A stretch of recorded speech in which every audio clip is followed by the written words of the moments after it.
Hello and welcome to the last word on Spurs. Yes, I know we should be late word on Spurs. So sorry. If you are with us for the first time, you can find us on iTunes. We're on Spotify. We're across all major audio platforms. We're, of course, on X. We're on Instagram. We're on Facebook too. And back alongside me for our final transfer show of the window. Yes, we have made it to the very end just. I'm joined by the wonderful Matty Hayes back alongside me. Matt, thank you so much, mate. It's been an interesting summer for sure. How you feeling, Matt, on what is now, like I say, our final transfer show of this summer? It's a weird feeling because my favorite show of the summer transfer window is always either the first one or the last one, which I think says a lot about the anticipation and then the pain that sometimes Tottenham put us through rather. But yeah, I'm looking forward to what is always a highlight of the transfer window, a fantastic show with an even more fantastic guest. So I'm really looking forward to wrapping it up in style. Oh, man, I totally agree. Now, listen, back with us by always popular demand. And I think it's fair to say that he's very, very busy at the moment. We'll find out if it is on All Things Spurs. I doubt it. We'll find out. We've got a wonderful broadcaster, journalist, presenter back with us. We've got the wonderful Ben Jacobs. Back. Ben, how are you? Thank you for fitting us into your very busy schedule at the moment.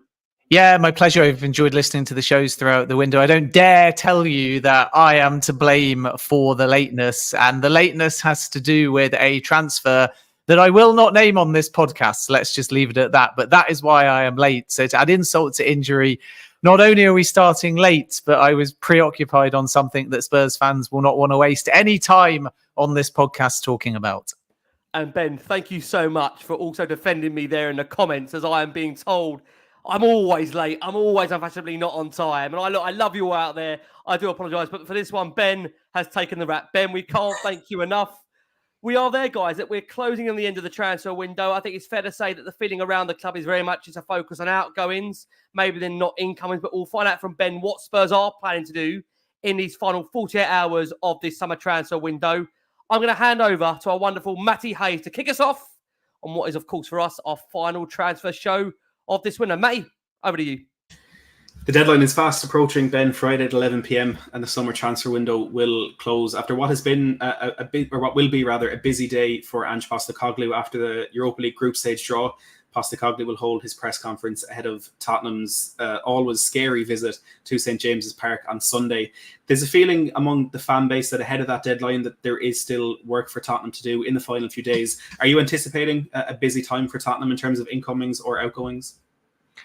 Yeah, I think they'll be busy until the end of the window, more with outgoings than necessarily like a flurry of incomings, but you're always opportunistic on the market. So we'll get into some of the names, no doubt, throughout the show.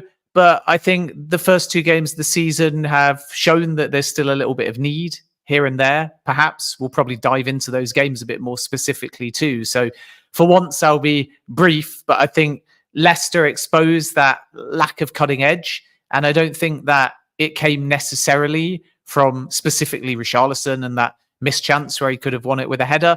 I actually think that it's about feeding Solanke, and therefore there might be room for that dynamism in central midfield. Wilson Odobert's come in too. So it's not like they haven't got an addition, but Solanke is the person to put the goals away. Have they got enough in midfield? Could they do with another defensive reinforcement? And then, of course, the outgoings, the likes of Reguilón, Celso, possibly Spence, although maybe he's given himself another opportunity at Spurs. So there's work to do, but I think there's urgency around the outgoings, whereas there's opportunism around the incomings. Ben, thank you so much. We're going to waste no time and get right into it. Postecoglou did reveal towards the back end of last season that Tottenham would like to sign a new centre-back this summer. There may no longer be a deal that the club can finalise in these final 48 hours of the window. However, the head coach did mention on the eve of the Everton match that he now has Radu Dragusin, Ben Davies, even Archie Gray as potential centre-back options. He did state, I think we're okay in that area, but we understand, as you mentioned there, Tottenham, as ever, are going to be looking to explore further opportunities in these final 48 hours of the transfer window. And similar to Odobert's move from Burnley, which certainly I think for many fans, like all of us, really came out of the blue. We want to know from you, what do you understand to be the main central focus for Spurs in these 48 hours? You mentioned there to be outgoings. Is there any chance, you mentioned that word, opportunities? Can you see any remote opportunities out there for Tottenham? Yeah, I think if they can find a versatile defender, as you alluded to, then that will be something that they might look at, but it will depend on the merry-go-round movement of the market. And you're right to point out about Archie Gray being very versatile. I think we had this conversation before. It's not just him. Almost all of the signings coming in can play in more than one position. And there is a argument, I suppose, that Solanke is like your automatic throw-in immediate starter, and the rest are perhaps squad players or young players that are going to fight for game time or develop.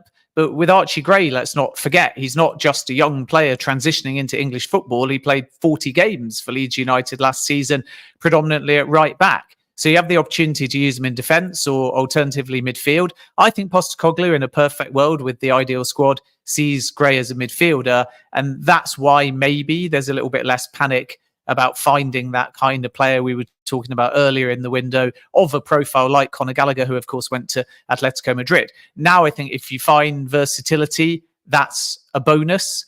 But what makes me think they'll be cautious is that Dragusin is still there and has said, I think, publicly, he expects a bit more game time. And if he doesn't get it, but he will be here for the final few days of this window and likely for the full duration of the season, unless we get a surprise in January. And therefore, the opportunity for him to get more minutes is going to be important. And I'm still told he's trusted as far as Postecoglou is concerned. But when I speak to those that know the player, they refer to him as quite a complex character and somebody that is going to take a little bit of time on and off the field to adapt to English football. He's got all the attributes, by the way. And when he's like raw and doesn't think as much, he has a lot to like in the context of Premier League football, his movement, his positional sense, his physicalities, the duels that he wins. But when he's got a bit more time to think on the ball, and some say off the field when he's got a bit more time to think and stew, that's when he's a little bit more problematic at times.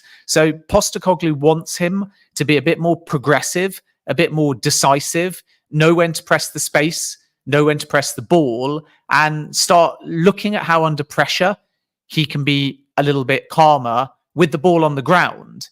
Whereas in the air, and I think when defenders are on his shoulder or running at him, he's fine. And in crowded boxes and at set pieces, he's also very proficient too. So they're backing Dragusin still to have a role and maybe more minutes over time if he can improve. But in the market, you're going to have a few centre-backs, left-sided ones and right-sided ones on the market. I just don't think they're the right fit. Spurs are not in the conversation, for example, for Axel Disasi or Trevor Chalobah. They liked Benoit Badiashile before he moved to Chelsea, but the feeling is that Badiashile's going nowhere this window. I don't see them going for a player on the left side like a fullback, Ben Chilwell, even though he can play in midfield. So those type of names are on the market, but not really the Spurs fit. They discussed under Fabio Paratici, Jonathan Tah, and that might still happen for Bayern Munich. The player wants that move. But generally speaking, at this time of the window, if Daniel Levy doesn't know his centre-back target along with the recruitment team, they won't move because they're not panic buyers. And on paper, at least, there's enough depth. And as you rightly say, there's the opportunity to shift some players around that can play in multiple positions. So if you need that extra midfielder, Gray goes into midfield, probably his long-term plan. If you need an extra right back, then Archie Gray can go there as well. I'm not so sure about him covering at centre-back. It's hard to really know. I've not seen as much of him playing in that position. He's capable of it, but I think he's much better when he can be utilised on the right-hand side because it allows him to bomb forwards, it allows him to invert, it allows him to get in midfield. Centre-backs can't do that as much. Of course, if Spurs are not being pressed, then he can step forwards, but it's a different kind of role and mentality, and I think his game is more suited towards that straight call between right-back, where he played for Leeds, or central midfield, where Postecoglou wants him to evolve. That depth that you've touched on there, Ben, seems to have been the main focus for Tottenham in this window. And as I mentioned earlier, we have been active in the summer window after we brought in Archie Gray early on, getting in under Brentford to sign him. We had Lucas Bergvall, a deal that was agreed in February. He finally came in. Yang Min-hyuk coming in January. But for the now, we've brought in Dominic Solanke and, of course, Wilson Odobert, taking on that number 28 jersey vacated by Ndombele. Timo Werner also came in on loan, rejoining for a further season. But I'm interested to know what you think of the profile of player that Spurs have signed, given the average age of Postecoglou's signings has come down even more to 21.8. And again, a feeling in the fan base that aside from Dominic Solanke, we haven't actually signed any players that are going to walk into that first team. Yeah, and that's a valid point from the fan base, especially because Tottenham did this, didn't they, with depth when they made all manner of signings after getting Champions League football. And Jed Spence was the 6th of them, wasn't he? So there was that great little social media post, the 6th Spence.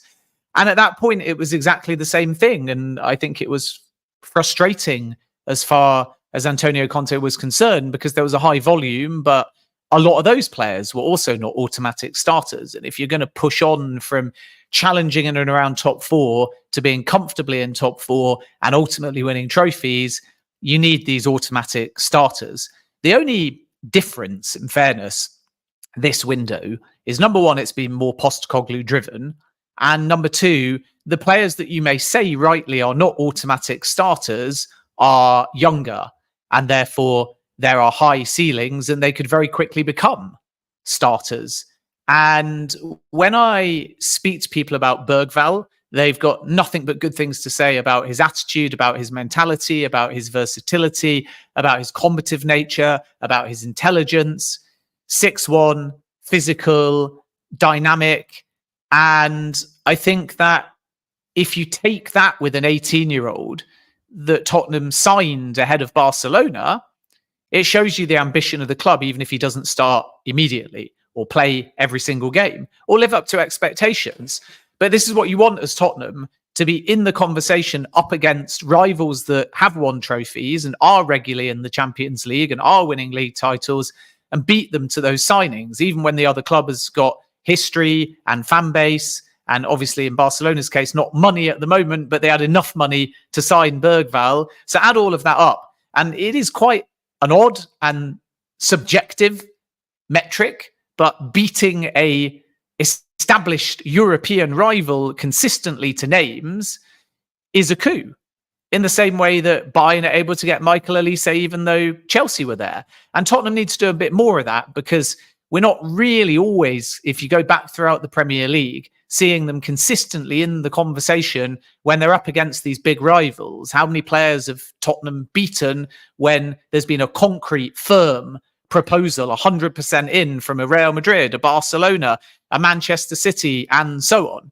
And therefore, this is important, especially when the player is young. So I wouldn't look at Bergvall or Gray as bit parters or players that are just going to add a bit of depth. I think these are ones for both the now and the future. And that kind of profile is very rare. But it is clear that there's pressure on Solanke, because that's where you're talking about somebody that comes with an established goal-scoring record, proven Premier League quality, effectively in terms of profile and position, a Harry Kane-type replacement.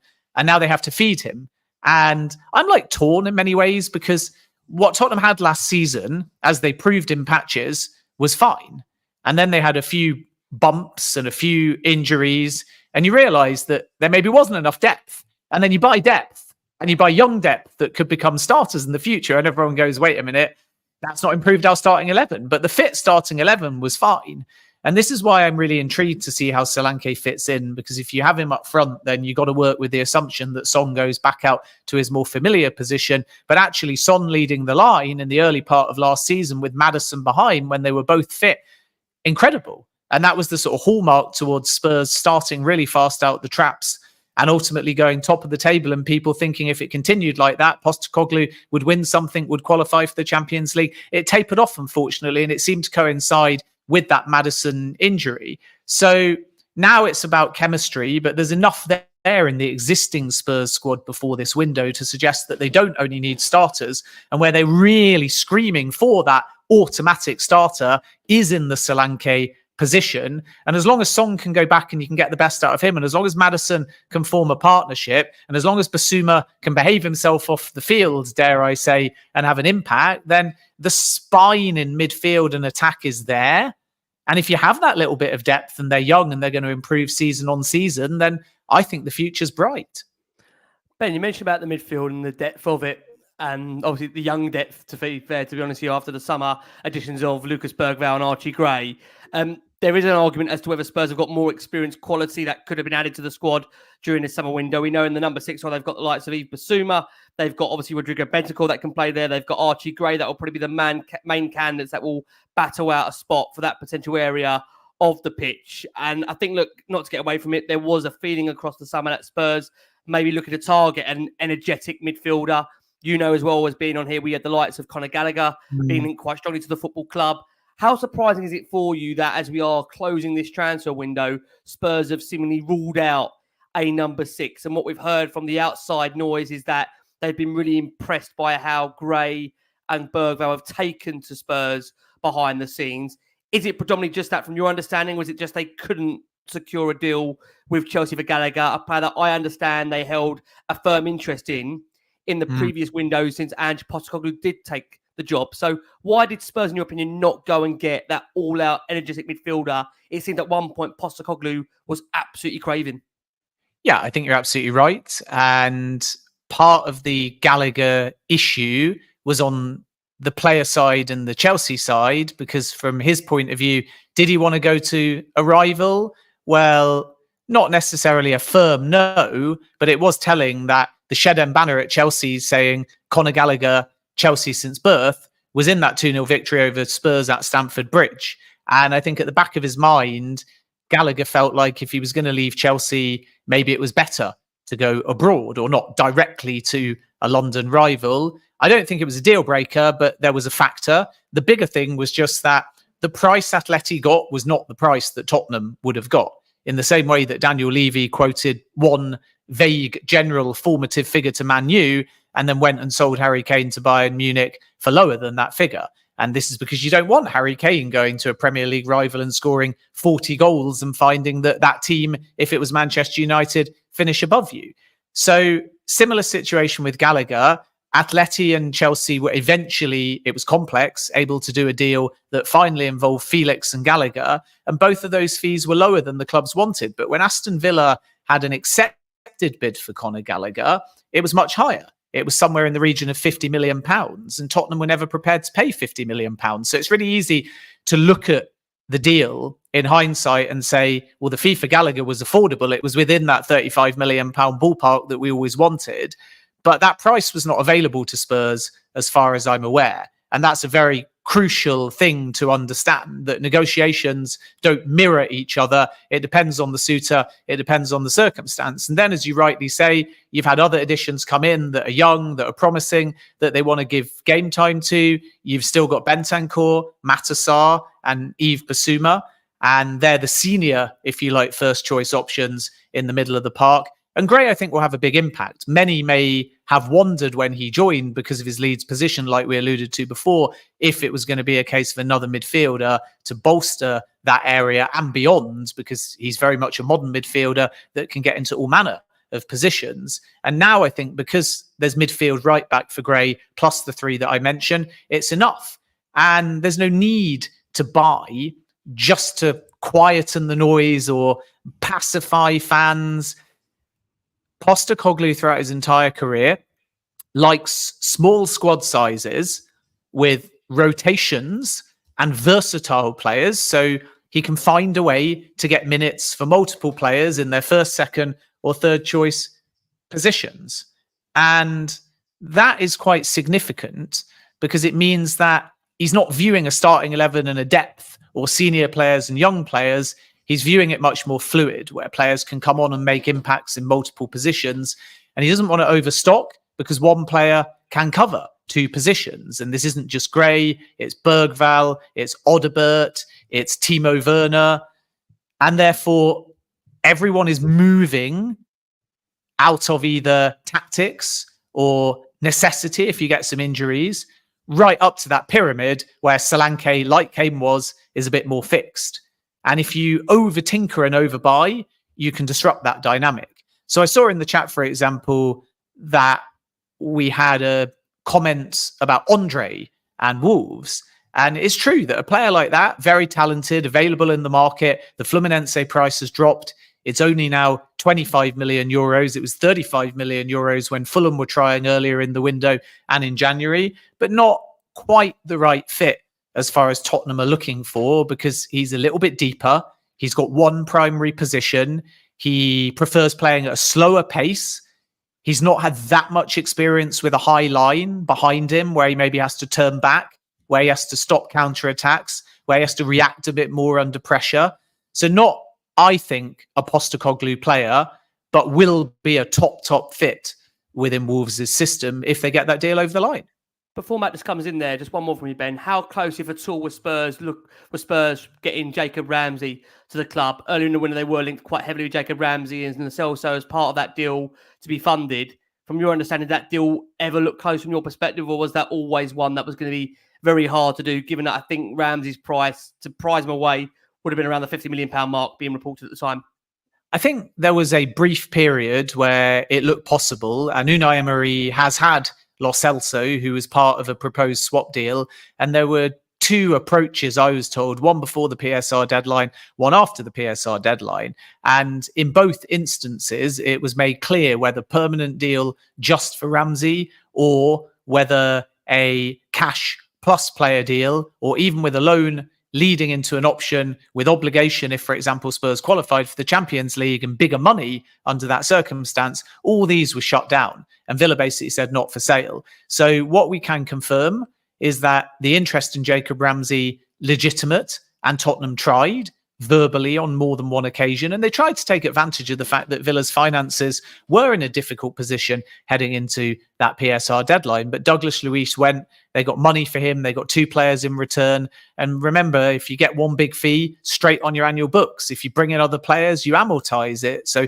you're less worried about the actual money spent and you're more concerned about bringing in a fee. Villa did that. They've got Champions League money and therefore they could be in a much firmer position. So I don't think Jacob Ramsey was ever that feasible. And the only thing in Tottenham's favour is I was always told the player, even with Villa having Champions League football and Spurs not keen on the move, like the idea of London, would have come with a wage increase. So there's always that outside chance that you just try your luck and see whether you can force the player to help you get that move over the line. But it feels like at this stage, it's over, at least for this window. And that possibility, same as Eberechi Eze, by the way, another target constantly linked with Tottenham. I think both of those two are now off the table. I want to ask you about a player that Tottenham fans were very, very keen on bringing in this summer. And I've made the point in a few shows, and it's, of course, Eberechi Eze, that I think with some links earlier in the summer, it was never seemed like something that Tottenham were actively working hard to get done. I think it's one that, with the quietness of the window, Tottenham fans maybe perpetuated a little bit more than what was actually the factual case here. But it of course seems now as though Eberechi Eze will not be coming into Tottenham. And having gotten to know Postecoglou a little bit better in the way he's spoken about signings, he doesn't seem to be interested in that big statement signing. But that release clause that Eze had at Crystal Palace reportedly expired a couple of weeks ago. Did you ever think he was going to leave Crystal Palace this window? No, not really, to be perfectly honest with you. There was a release clause, as you say, and that opens the door because it's not controllable from the perspective of Crystal Palace as the release clause is triggered. However, it was a complicated release clause, very similar to the one of Michael Olise, where you had to go through the front door, speak to Crystal Palace, and then they presented the offer to the player. And if it was triggered, it would have a percentage going to Eze's former clubs, I think plural, plus obviously Palace, plus Eze getting a percentage too. And when you have a release clause like that, the player is also wanting you to trigger the release clause because they get a guaranteed amount. And if you don't, because you want more preferable payment terms, which would have been Spurs or any other suitor's approach, you got to compensate the player even more because they're not getting a slice of the pie if you do the deal another way.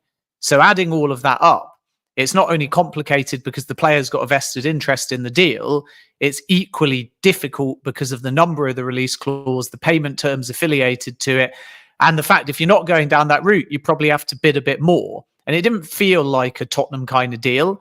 Every top club is going to look at Eze and discuss it. And Tottenham definitely inquired on the terms, so they understood the situation. But I'm not aware that it ever went further than that.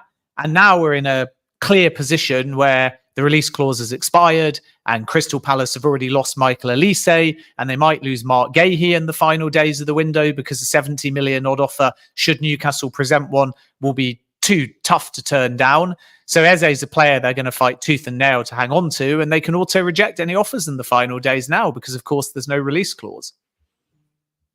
Ben, thank you so much for that. Now, I mean, interestingly, when you look about players and release clauses and apparently bids going in, I want to turn our attention to Spurs' current centre-back pairing of Mickey van der Ven and Christian Romero. You'll be well aware, Ben, there were early reports in the summer that Real Madrid came in with an offer for Romero, or certainly inquired. I think that's probably the right line of use for that, and a potential inquiry for Christian Romero. I understand they were given short shrift by Daniel Levy to say I think it would be in the region of 150 million to get even a conversation going between Madrid and Spurs. I want to firstly ask you about that from your understanding. Do you also understand that to be the case that Real Madrid did inquire about Romero and were given short shrift by Daniel Levy? Yeah, I think the approach was very informal and the response from Tottenham was very firm, put it that way. And we know that Tottenham were not going to sell Romero. I think I came on the show at the beginning of the window and said exactly that. I'd be staggered if anything develops. And you have to bear in mind that it's very easy to make a headline saying, well, Spurs are pricing him out the market at 100 million. They signed him for over 40 million. So were they to entertain a sale with a player that I think still has 3 years left on his contract, you would expect at least double what you paid as a bare minimum in this current market. And this is where if Mark Gahey is 70 million, if Harry Maguire is 80 million, if Wesley Fofana is 70 million, then of course Tottenham Hotspur are going to be saying to Real Madrid, that's the kind of money necessary. And we know that Real's priority was Kylian Mbappe. They've spent big money on Jude Bellingham as well. Carlo Ancelotti has obviously said that their window's over, so we're not going to see any late surprises, but there was never a realistic possibility that Romero was going to go anywhere. Highly valued by Tottenham, seen as a good fit, seen as a player that can actually still improve and mature a little bit on and off the field too. And from the perspective of Postecoglou, he's always been very calm about the situation because he knows that the hierarchy are going to back him. So even if big money was to be tabled in future windows, if Postecoglou says that's a player that's forming the spine of the squad, then the expectation in this new recruitment model where more voices have more say and perhaps Daniel Levy has a little bit less football autonomy anyway, still financial control, of course, in that kind of model, Postecoglou is backed. And Postecoglou's made it clear right throughout the summer, right before the summer, right from day one, pretty much that he's been at the football club, that this is not a player that he wants to entertain offers for. So it would be absolutely staggering and it would take something astronomical for that to change. I don't think we're even talking about 100 million. I think you're talking about 150 million euros. So over 120 million pounds. And even then, Spurs might automatically say no, because you can't be in a position, like I said before, when your young project with young players is evolving, where a core part of the project that does offer a little bit more experience and leadership, and when he's on form, one of the best in the business in his position. And if you're going to take a step back and let that kind of player go, then it's not just an exit, it's a kind of damning indictment in some senses on the project. And as I said before, the way that Tottenham move forwards is by winning transfer battles against top European rivals, not selling top players to top European rivals. One more on that, if you don't mind, Ben. We are obviously in a situation where we are slowly, surely going to be entering that 2-year period of obviously Romero's contract, where obviously we know Spurs in general, they don't like contracts to get to that point in terms of allowing that expiration to run. How quickly do you think they'll be actively looking to sit down with Romero and agree a new deal? And how confident will you be from the outside looking in Spurs can tie him down to existing terms when you speak about him so highly there as a player? Do you think there will be an outside concern for Spurs fans that Madrid will think, because there is a time ticking on that expiration to the contract, we need to show Romero we mean business, we show ambition, and we do improve as a football club this season? Players in a strong position, but we should point out the Real interest is not advanced. So there's no guarantee that Romero can say, if you don't offer me a new deal at the end of the window or early part of next year, Real Madrid are going to come calling. And this 2-year thing is true at a lot of clubs. They don't want the player to head into the final 2 years of the contract because they know the value diminishes. But it's really more that halfway through the first of the 2 years, as it ticks down, you start to panic because the player gets a bit more leverage. If you're 2.5 years heading towards 2 years, Tottenham have still got all the cards. So I think from Tottenham's perspective, they will offer him a new deal at some point. I'm not aware that anything is close. I'm not aware that anything is being worked on right now. You're in the window. That's the main focus. But it's absolutely clear that Tottenham don't want to lose Romero. And it's also evident that from Real's perspective, their window is done. And when they flash forwards to 2025 and summer, you might find by then that Romero is not in a position to be available on the market because that's when the contract is done by. I don't think anything will happen mid-season with Romero.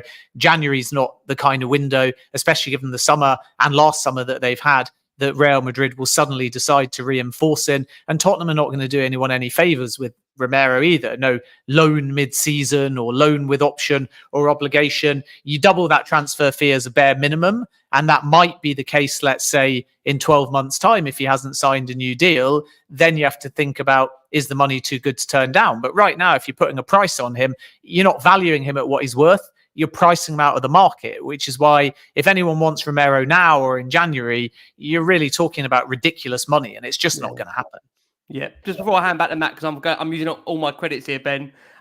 Final one from me. When you look at obviously Spurs going into now the rest of the season with the business they've done, and you consider the fact that, of course, last season they finished respectively 25 points and 23 behind City and Arsenal.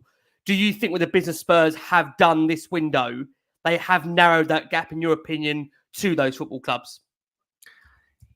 Yes, they have, in terms of their future and in terms of the most important thing, which is adding somebody that in theory should be able to score the goals necessary.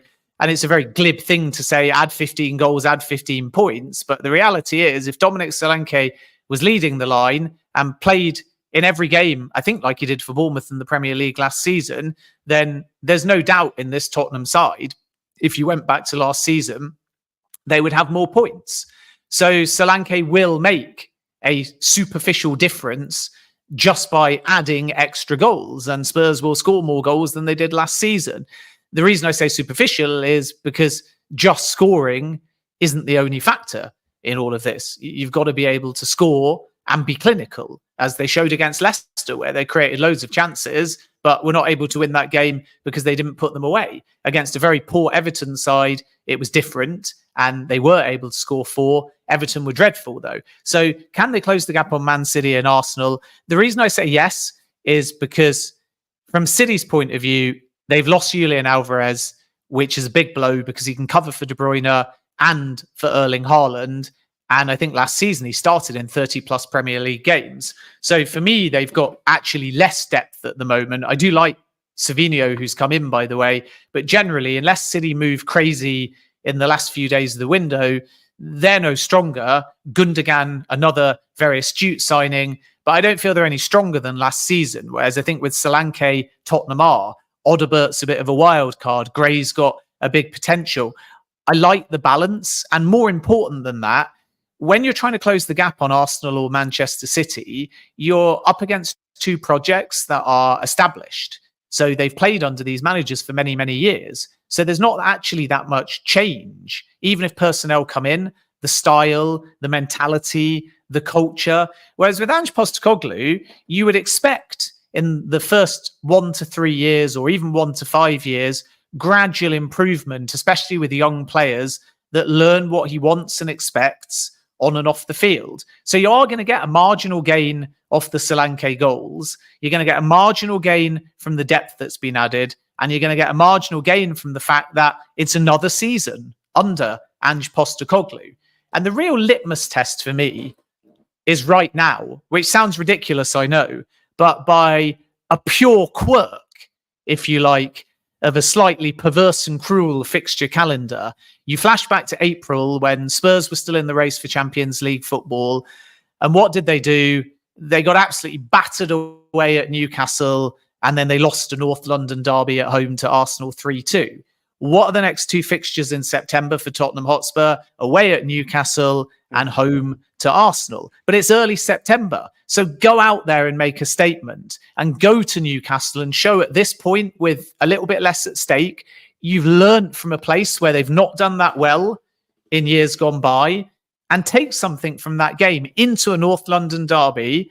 And then instead of saying, can we catch Arsenal? Show on the day you're better than Arsenal, beat Arsenal, and then you're in a situation where Leicester gets a bit forgotten. At least it was still a point, and there's a bit of momentum.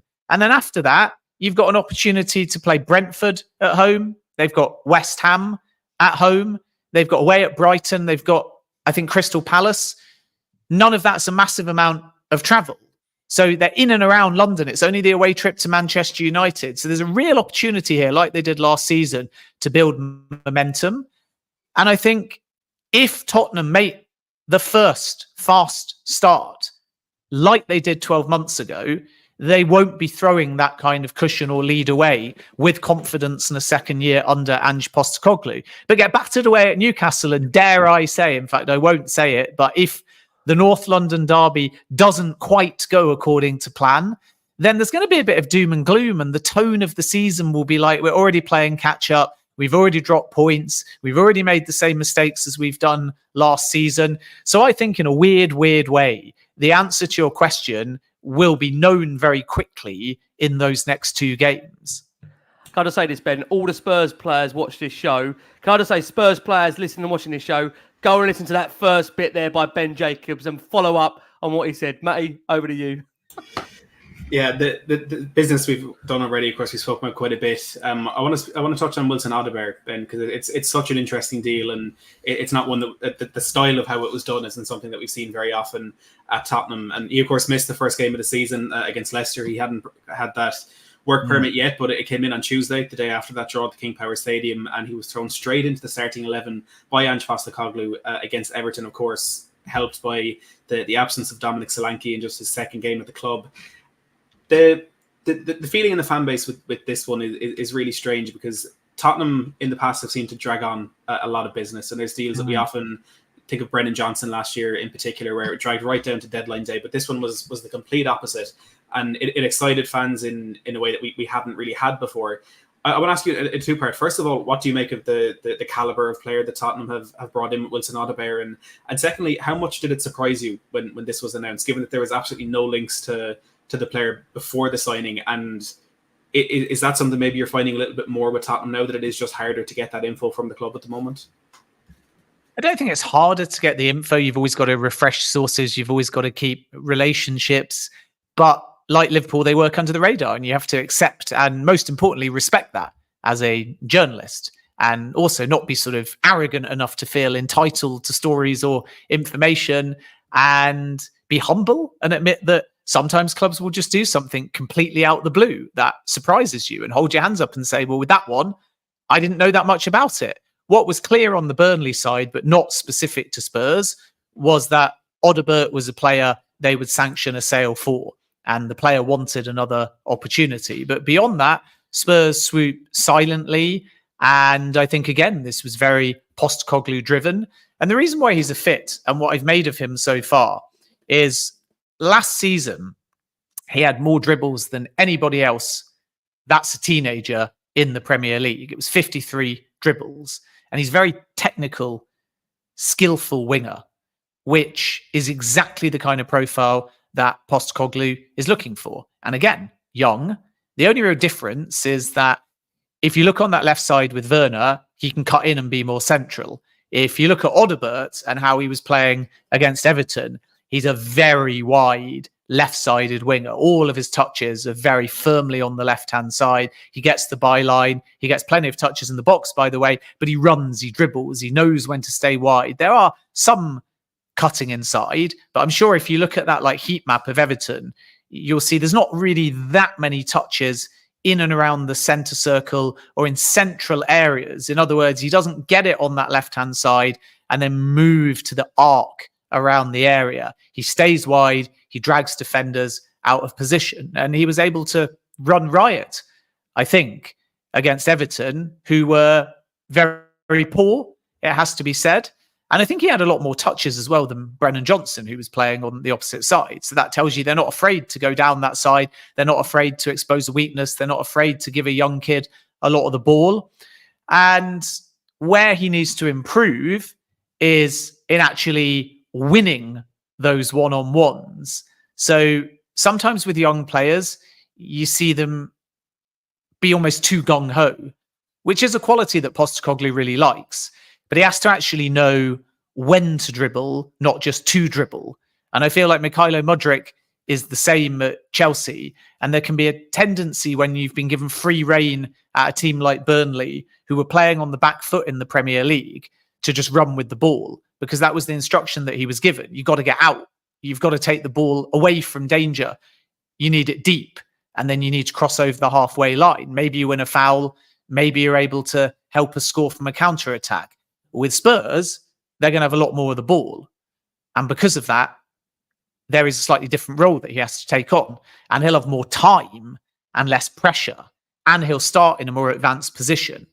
And this is where he has to learn to capitalize and know when a one-on-one is necessary, when a give and go is necessary, and maybe even, because of that versatility point that I made earlier, when to come in more centrally. And as I said before, if you look back at that Everton game, you're always seeing him hug that left touchline, which is what Postecoglou wants, to stretch and expose. But you need a bit of variation at times. And I think it is that V word in his game, variation, that is going to be important as he develops.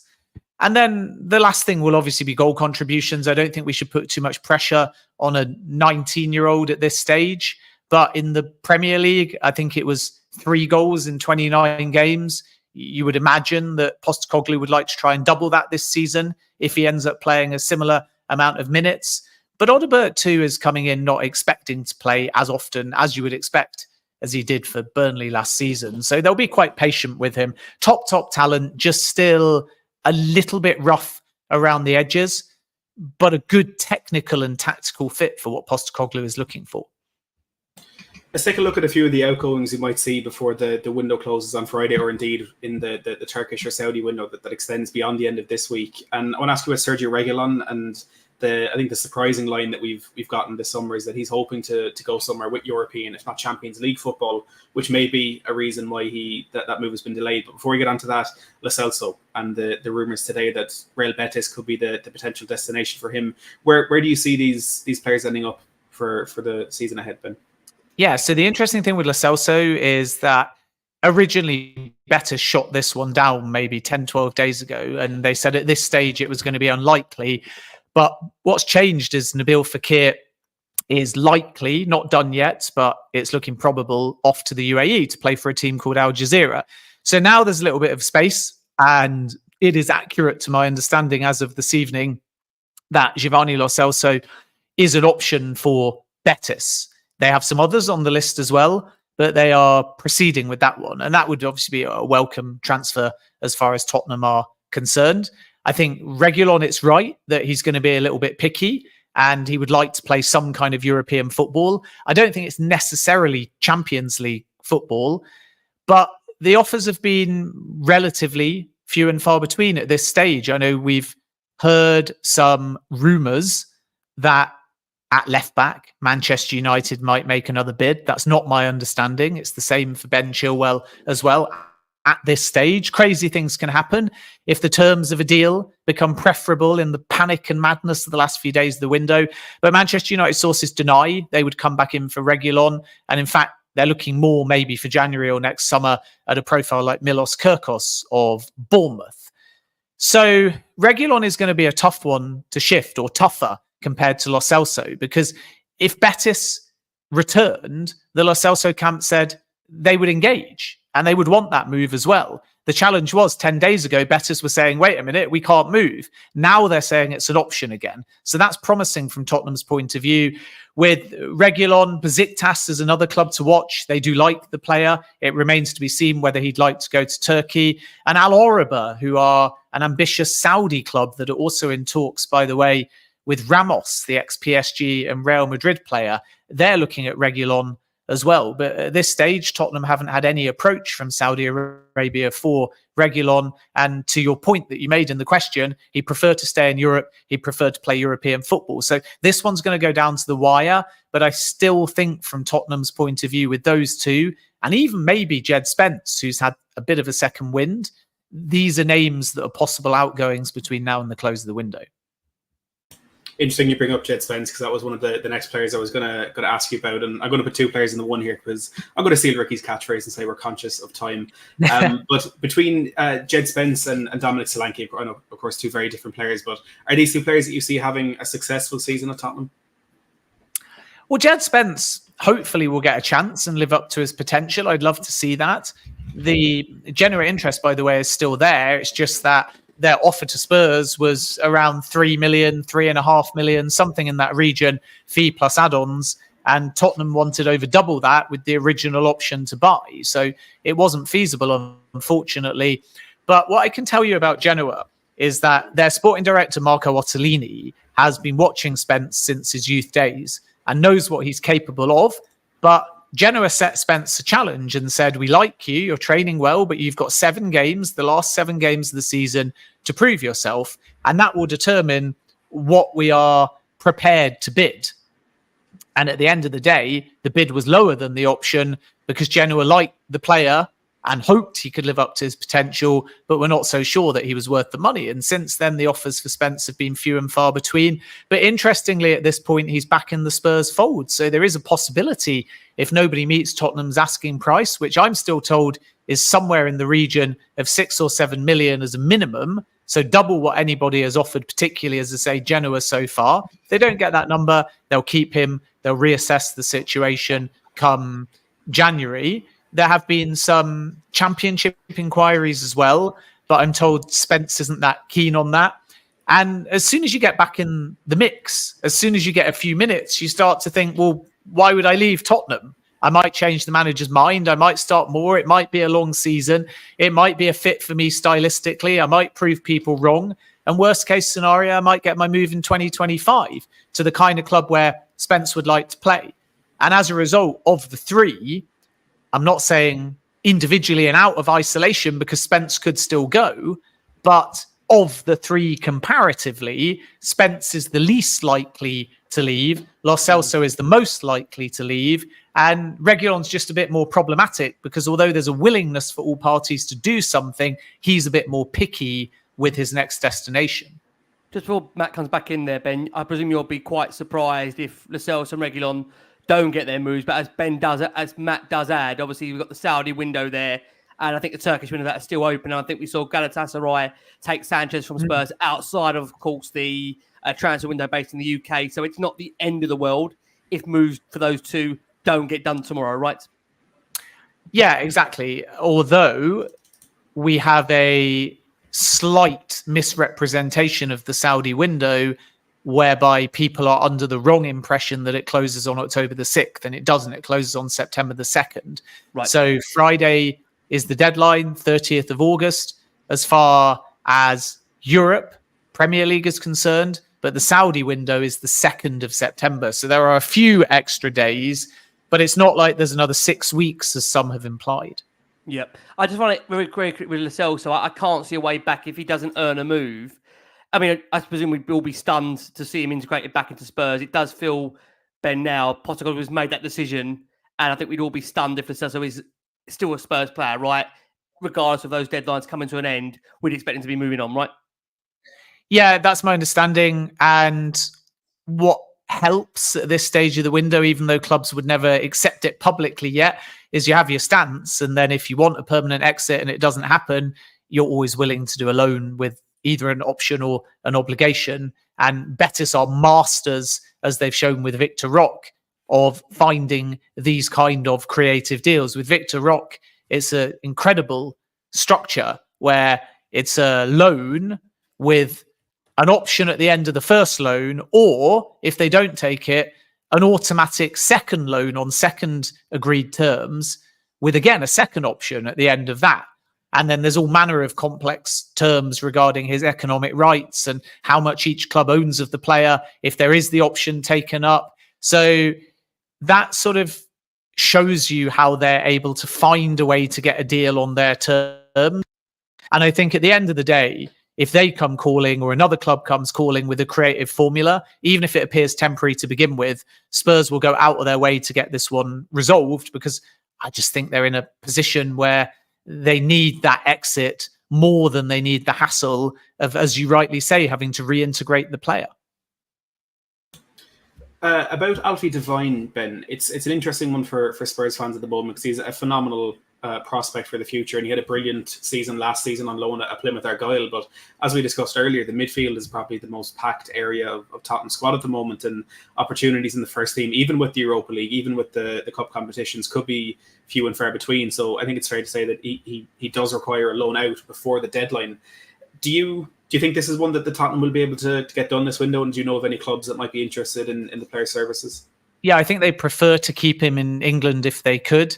And there is interest from a couple of championship clubs as far as I was told. And like you say, he's had an absolutely phenomenal season with his last loan spell, which means that he's hopefully ready to make yet another step up in terms of development. And the championship might be the right kind of place for him. I think Coventry City are one to watch.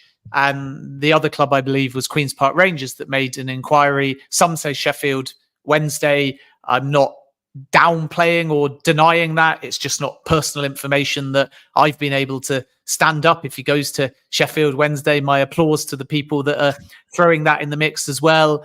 Union as well, a foreign club that have made an inquiry.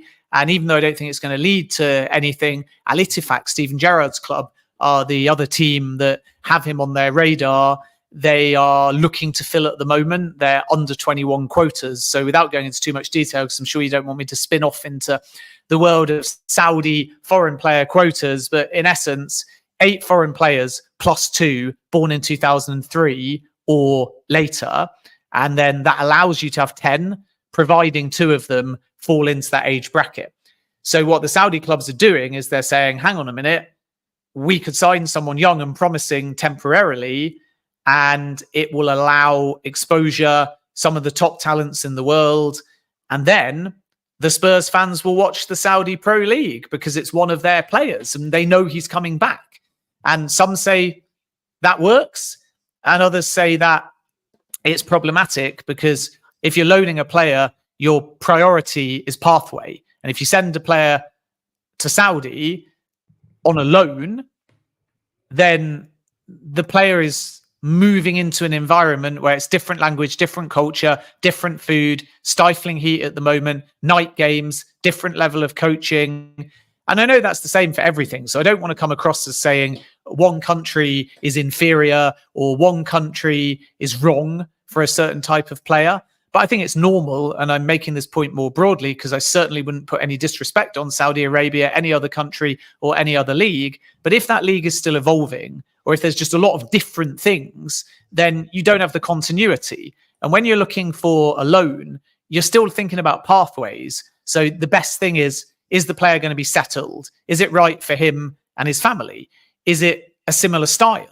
And when you go to Saudi, the challenge is the pace is different, the kickoff times are different, everything. So even if it's brilliant, and even if the clubs are amazing, and even if you could go somewhere like Al Hilal and play with Neymar or Al Nassr and Cristiano Ronaldo, you're still rocking up to night training, to 40-degree heat at the moment, to a different kind of football culture, which for somebody that age, I think would be very, very difficult. And as a result of that, what we are going to see, I think, is a lot of push from Saudi towards this loan model. So a lot of conversations, a lot of late approaches, and a massive amount of opportunism because the window here can shut and players can be unloaned. So why not try if you're Saudi? But the preference in this case, I think, will be to keep the player in England. Ben, we know we're very much conscious against time. It's our favourite bingo card warning here. It's 2 very quick fire questions. Ben, firstly, what would you give Spurs' rating of the window out of 10? At the moment, I'm going to give it a 7.5.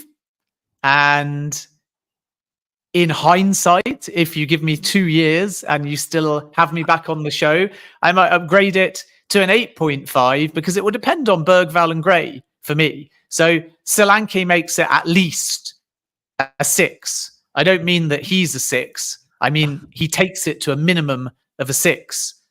And then when you add Gray, one of the top talents, versatile 2 positions, Bergvall beat Barcelona, another incredible signing, and all the other names that we've mentioned, plus the fact that they've got some top young talents coming through as well, who can be integrated into the squad. I'm really excited, for example, to see Lancashire and his development at the football club. Add all of that up. And I think at the moment we can say it's a 7 out of 10, maybe Ben, a 7.5. You're a star. We love you. It's always a pleasure. I've had you on 3 times during this summer transfer window. I mean, every time you come on, it's an education. It's a pleasure. Very quickly, we know you've got a dash. The man stands for nobody. He's obviously got a very big next 24 hours ahead, and we love him for it. Ben, where can we find the wonderful work you do, not only for Spurs fans, but everybody in the football community that I can tell you very much appreciate the hard work you do, Matt, and you've been an absolute saint during this window and kept us right up to date here on Last Word on Spurs. We can't thank you enough. Yeah, thanks very much. At Jacobs Ben, Talk Sport, broadcasting, doing deadline day, morning and evening there. Give me sport for my writing. And of course, here on the Last Word of Spurs. Thanks for having me. Keep up the good work you do. Always enjoy your shows. Always enjoy, aside from myself, of course, the top caliber of guests that you get on. So yeah, looking forward to the shows throughout the season, and good luck to Spurs. Let's hope that they can thrash Newcastle, batter Arsenal, and be top of the table, or second only to my beloved Leicester. This is why, Ben, we love you. You're such a diamond. Listen, I want to say a massive thank you to the wonderful Ben Jacobs, who's joined us, I say, not once but twice, but 3 times during this summer transfer window. Ben, from myself and Matt, we wish you a very peaceful, as much as it can be peaceful in these next 24 hours to come, and keep up the wonderful work. You are an absolute diamond. Thank you so much. Cheers, guys. All the best. Take care. Bye-bye. We'll see Ben in January. Well, there you go, guys. The wonderful Ben Jacobs there joining us on what was our final transfer show of this summer. I'm going to say, look, you guys' support have been absolutely incredible during, like I say, at the very, very start. We kicked things off, believe it, early June. You know, we've had some wonderful, wonderful journalists on this show, wonderful guests on this show. Matt took the reins for Paul O'Keefe with Lee McQueen. That I can't quite believe it. I wasn't here for it. And it was an unbelievable show. Matt, I think it's fair to say we go into the final day. Tell me if I'm wrong. That maybe we all feel we could be wanting more. Definitely feel like we should be doing more. What's your overall feeling, Matt, going into deadline day where it feels like Spurs aren't the main headline topic of clubs that are going to be busy? I think Sammy put it perfectly in the brilliant show that we did with him last night, that everyone wants to be part of the excitement, and everyone wants, as much as we want deals to be done early, we also want that excitement, and we want to be glued to Sky Sports News or glued to Twitter or whatever on deadline day. But I think it's a lot of the things that we've been asking of this club in recent years, we've started to do. And by that, I mean getting business done early, like we did with Archie Gray, like we did with Lucas Bergvall, got the deal done 6 months before he came in, got Solanke in, could have been earlier, but again, before the season started. But we're also, in Ange Postecoglou's words himself, we're not settling for second best. And this is one thing that does kind of frustrate me the most at the moment, that for so long we identified Bruno Fernandes and we got Jedson Fernandes. That was the way our business went, where we didn't get the best player, we got the next best. And now we're in a position where we, again, in Postecoglou's words, he's not going to settle for anything lower than the main target that he wants, or any of the main 2 or 3 targets. And if that means waiting 6 months or 12 months, yes, for us it's frustrating. And yes, for us we can see gaps in the squad for this season that need to be addressed. But if Ange prefers to wait 6 months or 12 months to get that main target, I think we need to be happy with that. And it's so easy to constantly look at the negatives. And I said this in a lot more detail last night. It's easy to look at the negatives and the shortcomings, and it's harder but more important to look at the progress and look at the clear plan and the clear strategy that's in place for our board. So as I said to you before we came on air, Ricky, I'm not overjoyed with this window. It's not everything I dreamt of and more. I'm satisfied with what we have done. I'm aware that we could have done more, but I also do feel that we are stronger than we were last season. And in a period where other teams are not weakening, but not progressing as quickly as we are. And I'm talking about Liverpool with the change of manager, Chelsea and their being Chelsea, and Man City without doing too much business this summer, as Ben said. I think we are advancing. We are getting forward and closer to where we need to be. And that's what I'm choosing to focus on, because otherwise I'll go insane.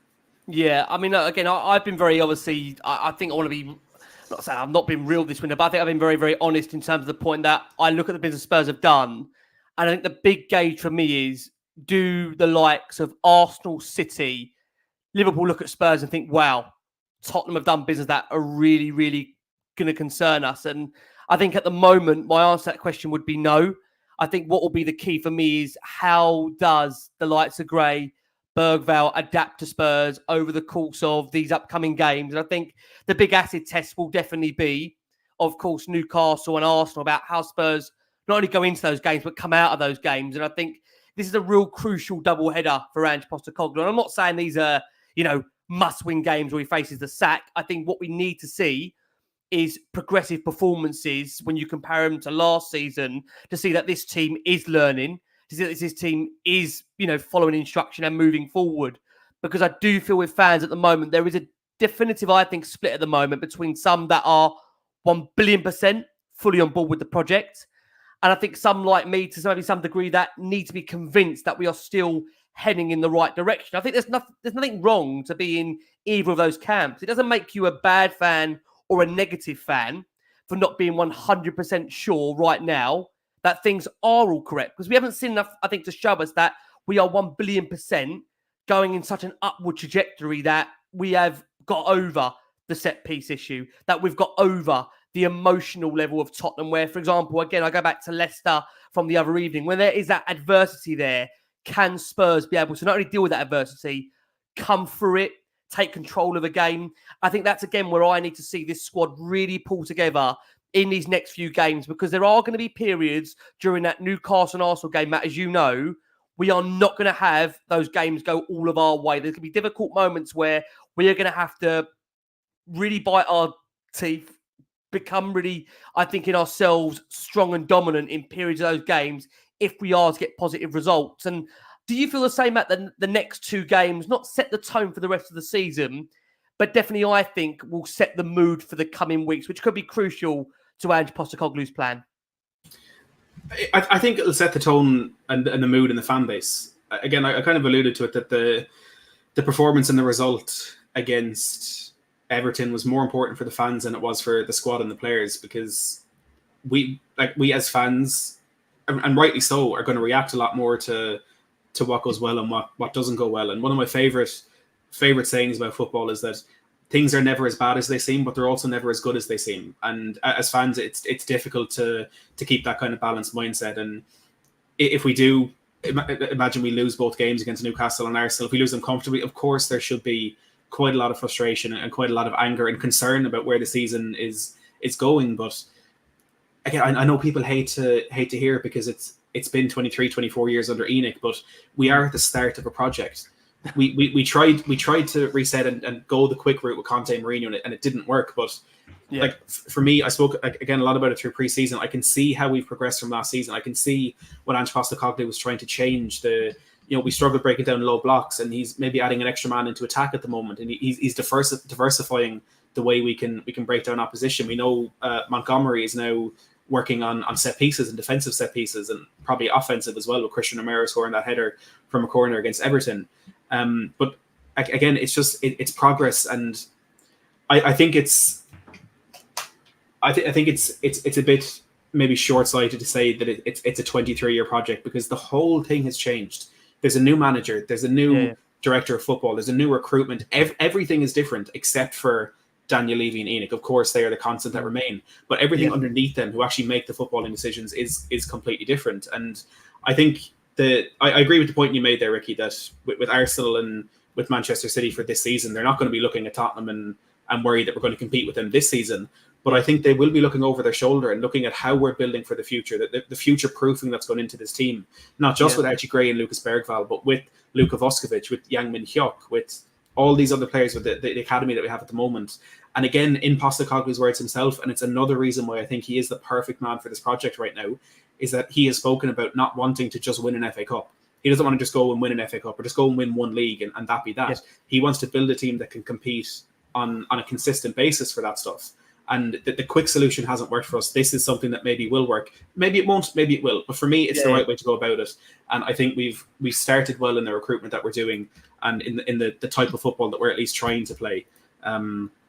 So I think, to answer your question, yes, the mood could be really, really negative in the next couple of weeks if these results don't go our way. But I really do think we need to just start looking a bit more medium to long term than just the next game.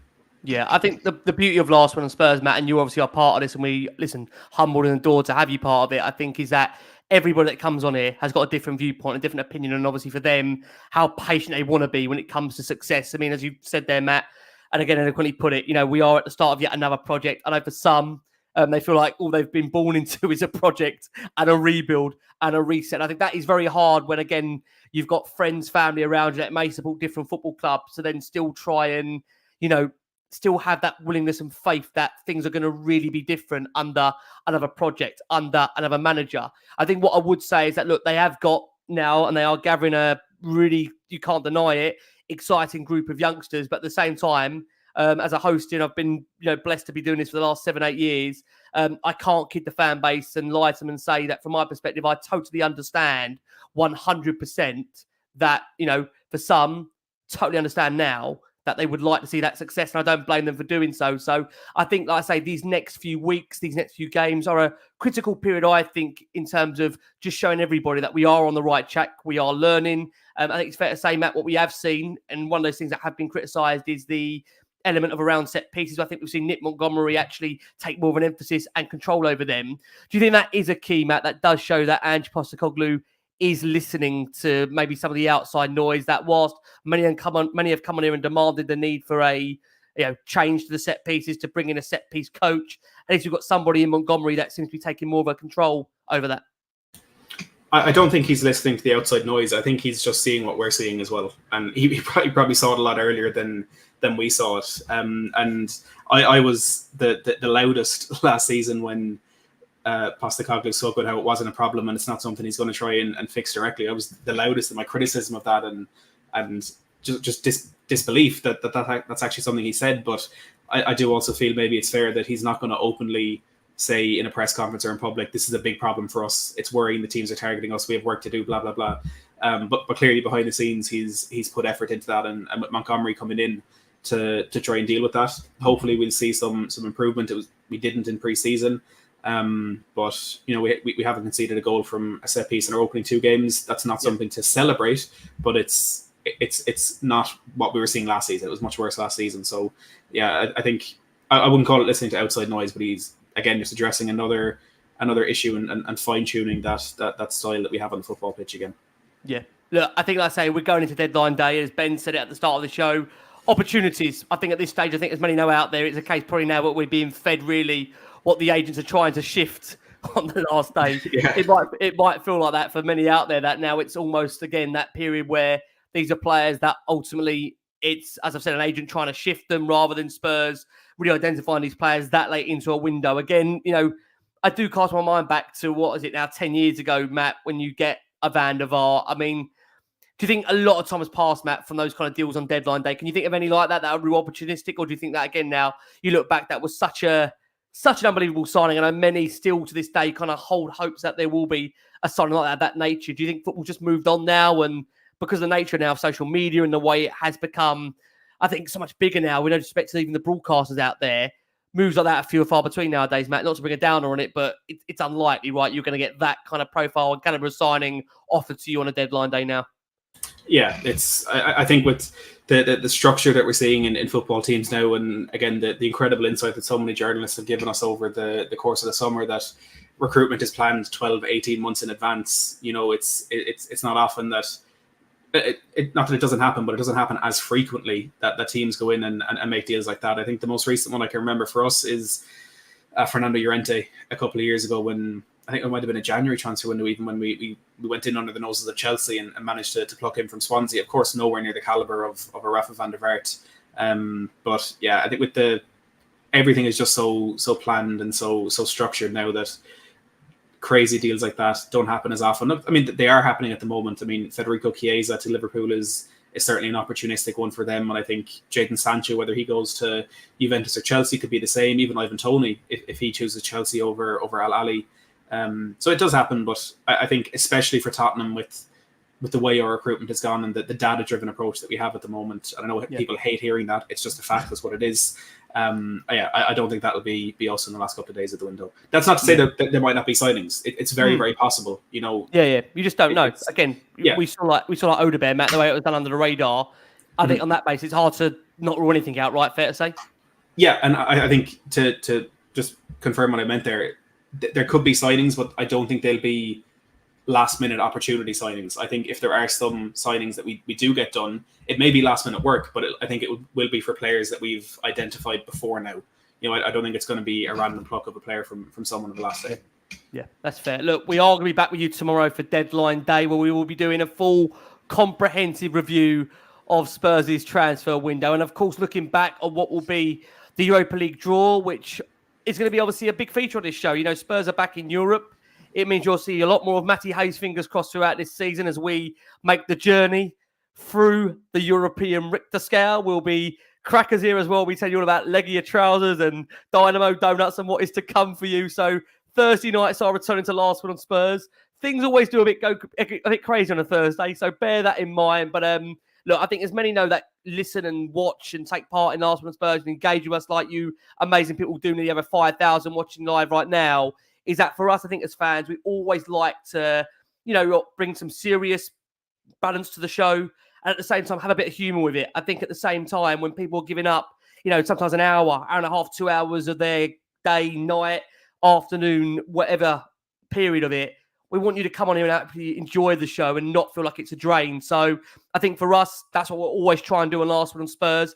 As I've always said, we're really, really grateful for all the tremendous support you've shown us, not just now, but definitely throughout the years. I think, Matt, you'll again qualify that. It's been unbelievable support from the supporters this window, and I know that we obviously deeply, deeply appreciate that, mate. The numbers I've seen in this window are like nothing I've ever seen before. And if it wasn't for the people who support, we wouldn't be here. We'd probably just be arguing in a WhatsApp group chat. So yeah, the support has been absolutely incredible, and we can't say enough how much we appreciate all the people who tune in and who comment, who just engage with us in any way. Yeah, you guys are amazing. We love you all. We will see you for deadline day and what that holds. I'm going to say that again. Massive thank you. You're wonderful, Matty Hayes. Matt has been with us for, I don't know, age him. He still looks very, very young. 4 or 5 years, Matt. What? How many years of us have subjected you to this? Joe, I don't feel young, and it's purely because of Tottenham. I'm feeling old at 23 years of age. That's what Spurs does to you. I think it's been three years on the transfer shows now. I wouldn't change it for anything. You're a diamond. We love you, Matt. We do. Guys, again, can't thank you enough for your support. We will see you for deadline day. Strap in. Enjoy what's to come. At the end of it, look, we're going to be behind the team. We're going to be behind the squad. And we do need to get behind them. Still a big season coming up. Good news, we are still in all cup competitions. We are. From myself, from the wonderful Matty Hayes, we've been the Last Word on Spurs. Please keep safe, keep well. Thanks for all your love. And as always,